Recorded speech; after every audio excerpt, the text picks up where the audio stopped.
Students, today we shall study the poem To the Skylark, written by William Wordsworth. William Wordsworth was a poet of nature, and he was the leader of the Romantic movement and the founder of Romanticism in the late 18th and early 19th century. He was generally acknowledged as the father of Romantic English poetry.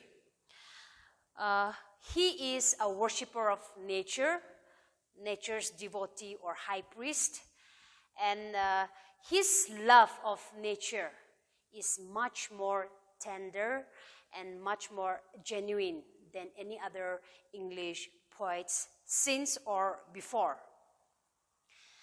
William Wordsworth's childhood has been spent in the lap of nature, and so it was nature that gives him wings to fly. In his eyes, nature is a great teacher whose wisdom we can learn, and without which any human life is vain and incomplete. In the poem To the Skylark, Wordsworth gives a beautiful description of the skylark's behavior and a passionate appraisal of the creation of Mother Nature and Almighty. In the poem, he sees skylark as connecting heaven and earth. All right. In the first stanza of the poem, the poet puts a series of questions to the skylark. He begins the stanza by calling the skylark as ethereal minstrel, pilgrim of the sky. Ethereal minstrel. Ethereal meaning is divine, divine or unearthly, or heavenly, or heavenly. Minstrel. Minstrel here refers to singer. Now, ethereal minstrel. Who is a minstrel? A minstrel is a medieval singer who would recite poetry for entertainment. So now here the poet calls the skylark as ethereal minstrel. Now why is the skylark called as this ethereal, unearthly or heavenly singer? Because the skylark never sings on the earth. The skylark always flies high upward and sings in the sky. That is why the poet called the skylark as ethereal minstrel. And pilgrim of the sky. Pilgrim. A pilgrim is a traveler on a spiritual journey. And here, the skylark is called as pilgrim of the sky. Why? Now, the sky is not the home of the skylark. The home of the skylark lies here on the earth. So, the skylark, when the skylark fly up high in the sky to sing, the skylark is just a traveler. So, the poet called the skylark as pilgrim of the sky. The question is, why is the poet called the skylark as the pilgrim of the sky? Because the skylark, he flies up high in the sky to free himself from all these worldly suffering, miseries, and unhappiness. And he wants to glorify himself by singing in the sky. That is why the poet called the skylark as ethereal minstrel, pilgrim of the sky. Okay, now the second line, dost thou despise the earth where cares abound? The first question asked by the poet to the skylark. Dost. Dost is the second person singular of the present tense of do. Simply means do here. And thou. Thou is the archaic word for you. And despise. Despise meaning is hate. hatred. The earth, the place we live, where cares. Okay. Cares, care is something to be taken positive. But going by the tone of the poem, in the poem this, to the skylark, care here means something unhappiness. Unhappiness or suffering. Unhappiness or suffering. And abound means having great number, which means the earth where we live have a great number of unhappiness, suffering, anxieties. So, the poet questioned, or the poet asked the skylark whether he had the earth, which is full of suffering and anxieties. Now, why should the skylark despise the earth? Or why does the poet feels that the skylark had the earth? Now, the poet had a feeling, or the poet feels that the skylark regards the earth as a place full of cares, unhappiness, suffering, and anxieties. And probably skylark doesn't like the cares, all these unhappiness, suffering, and anxieties in the world, on the earth. And that is why, that could be the reason why the skylark never sings on the earth. Maybe she hates the earth because of all these cares, and that is why the poet feels that the skylark had the earth, and she questioned the skylark whether she really hates the earth, which is filled with cares, anxieties, and suffering. All right, next line. Or while the wings aspire, our heart and I both with thy nest upon the dewy ground. The wings here refers to the skylark's wings. Aspire means fly high. Heart and I. Whose heart and I is refers to here? The skylark, heart and I. Both means the heart and I. Thy. Thy is the archaic word for your. For your. And nest means the home of the skylark. Dewy ground. Dewy ground here refers to earth, our earth. Our earth is called as dewy ground because our art also has many beautiful things. So now, the poet further asked to the skylark, does your heart and I still engrossed in the thought of home? Or the poet asked the skylark if he still have his heart and eye in his home, even though his wings takes him up high in the sky. Now, the poet asks this because the poet always sees the skylark flying in the sky, wandering and singing. All right, the last two lines of the first stanza. Thy nest which thou canst drop into at will, those quivering wings composed that music still. Thy nest is skylark's home. Canst is the archaic second person singular present of can. Can. Drop means fall vertically at will. At will means at whatever time or in whatever way one pleases. And quivering means trembling or shaking. And still here is refers to peaceful, calm, stillness. All right. So the poet Wordsworth. Oh, we have a mistake here. The poet Wordsworth. Yeah, that's the right spelling. The poet Wordsworth, he says that Even though the skylark fly high in the sky and sings there always, he has a nest. The skylark has a nest on the dewy ground, on the earth, where he can drop into at will.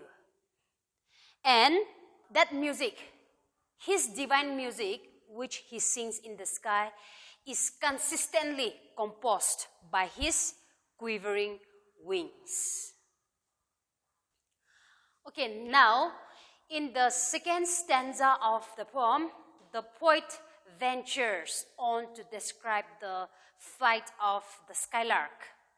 The first line, to the last point of vision and beyond, means the skylark fly upward, high above to the sky, till where our eyes can see.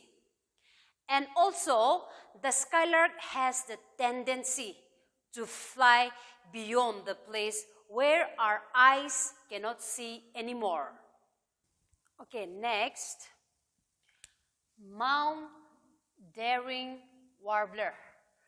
Mount meaning is to move upward, daring meaning is brave, and warbler is singer.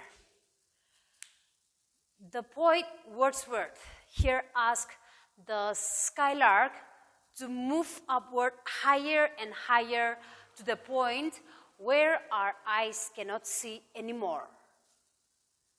And he also says daring warbler, brave singer. So now, why is the skylark called daring warbler?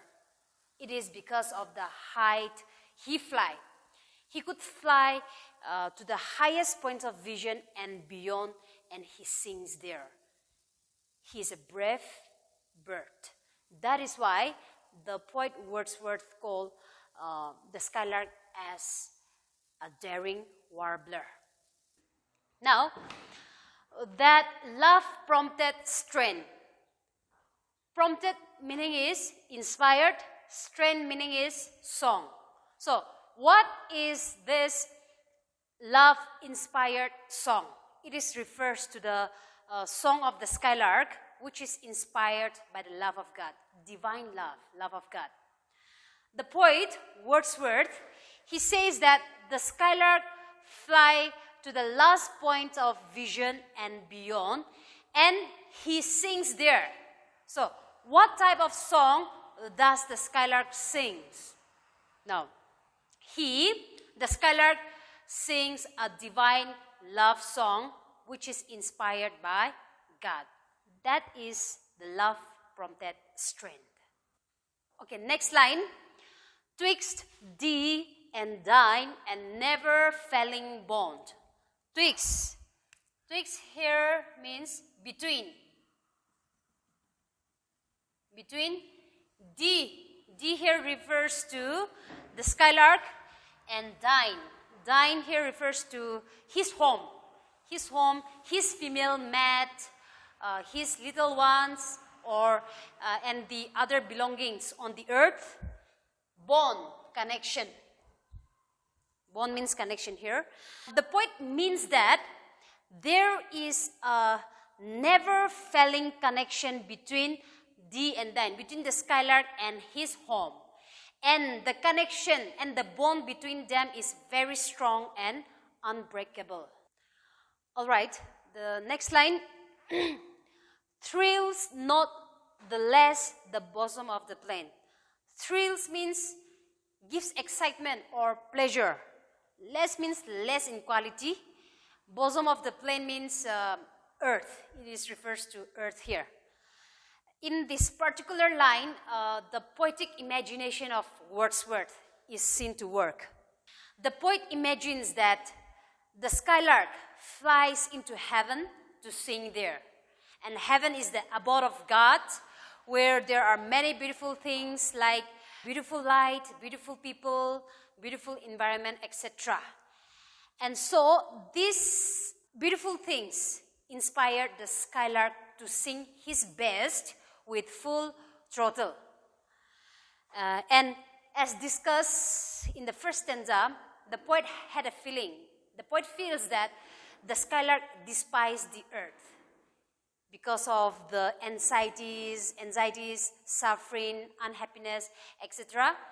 So the poet fears that the skylark may not sing well as it sings in heaven while singing in the lap of the earth. So he asks the skylark not to sing less while singing in the lap of the earth, but ask the skylark to equally thrills, excite, or give pleasure to both the heaven and the earth. And we also know that the skylark never sings on the earth. He always fly up high into the sky and sing.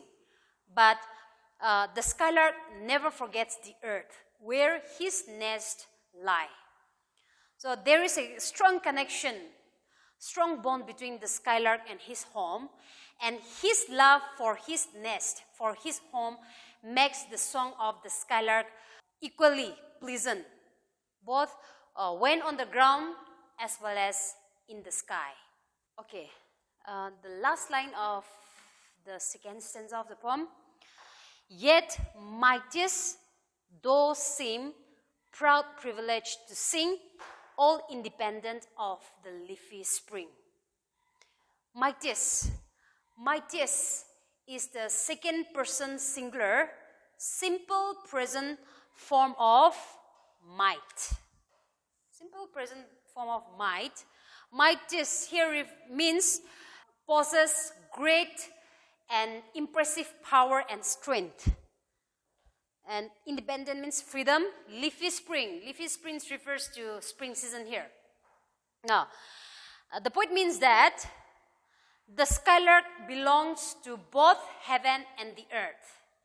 And the skylark possesses a great and impressive power and strength to sing all the year round without waiting for the spring season.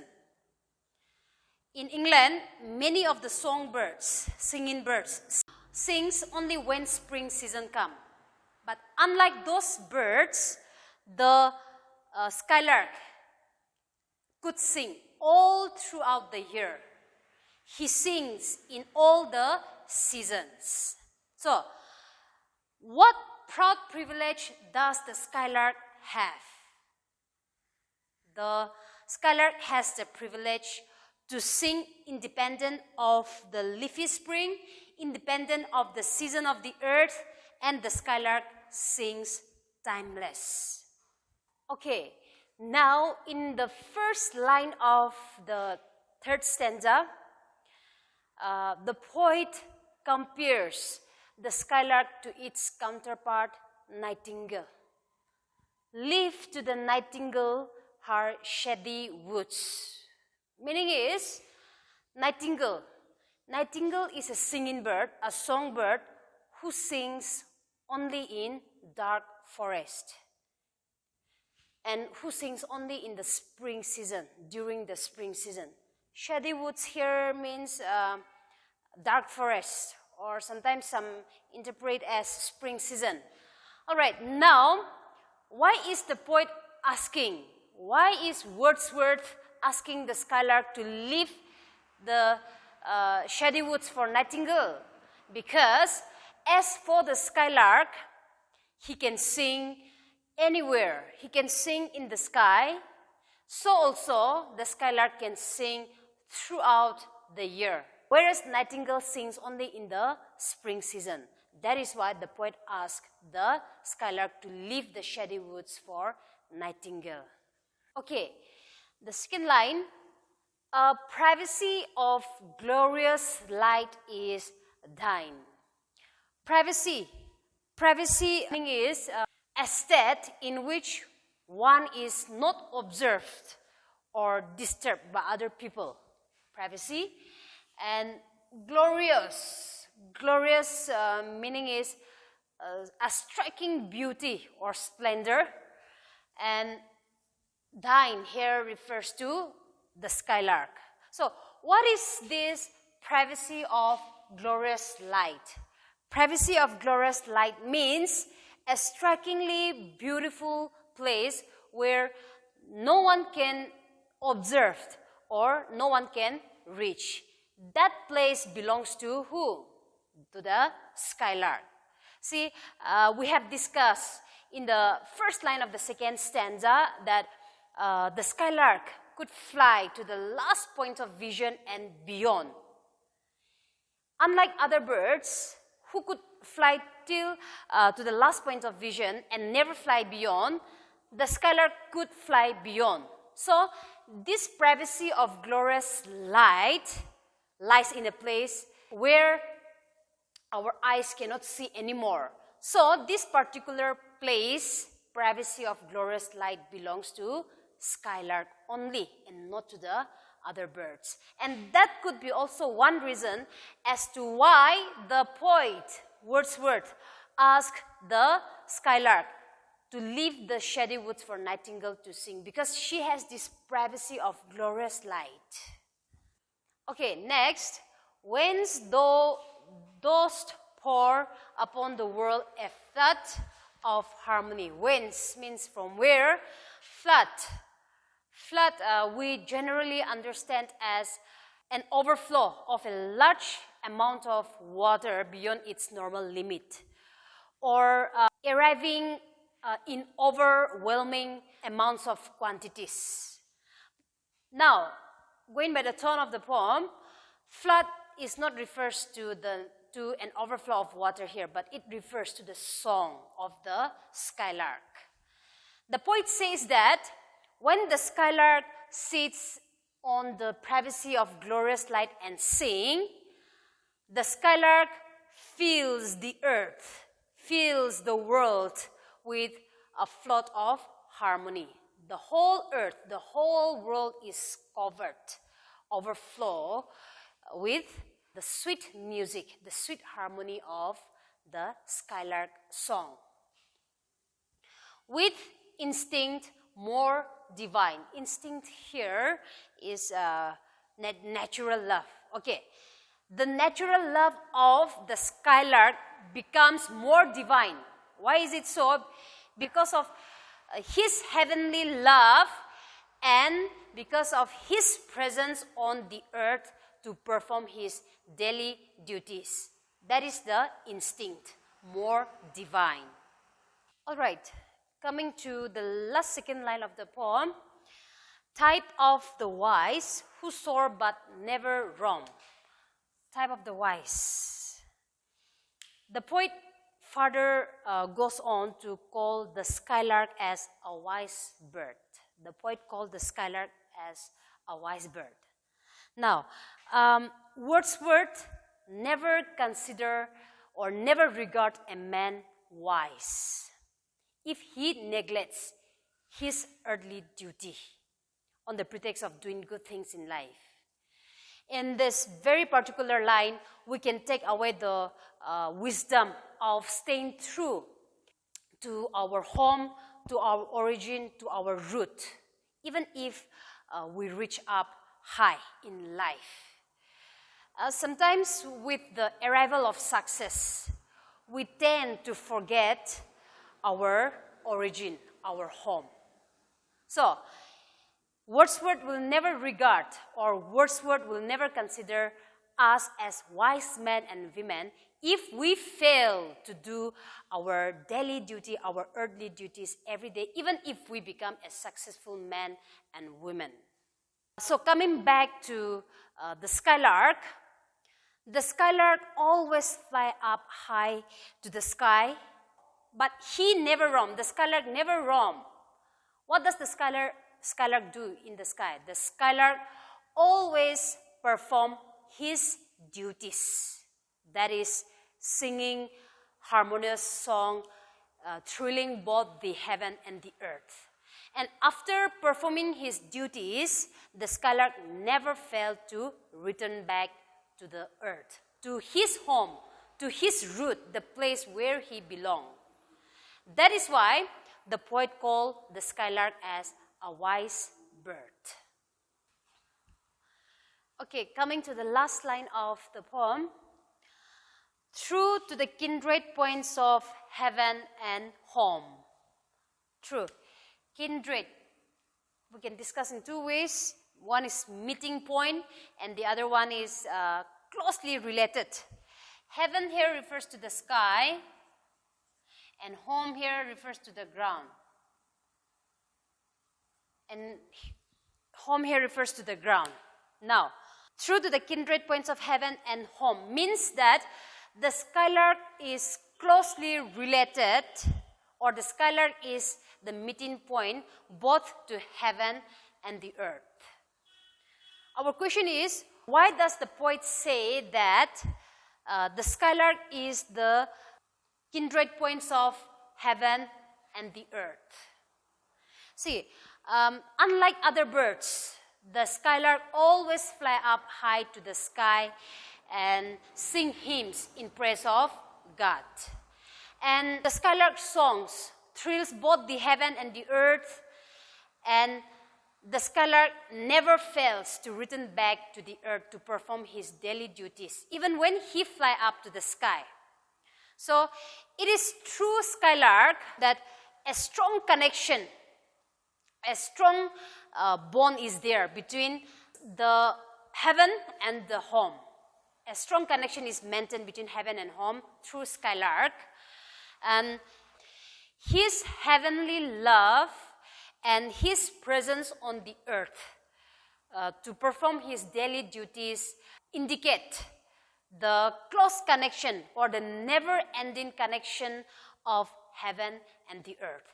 That is why the poet says that the skylark is the kindred points of heaven and the home. That is the end of our poem. See you in next class.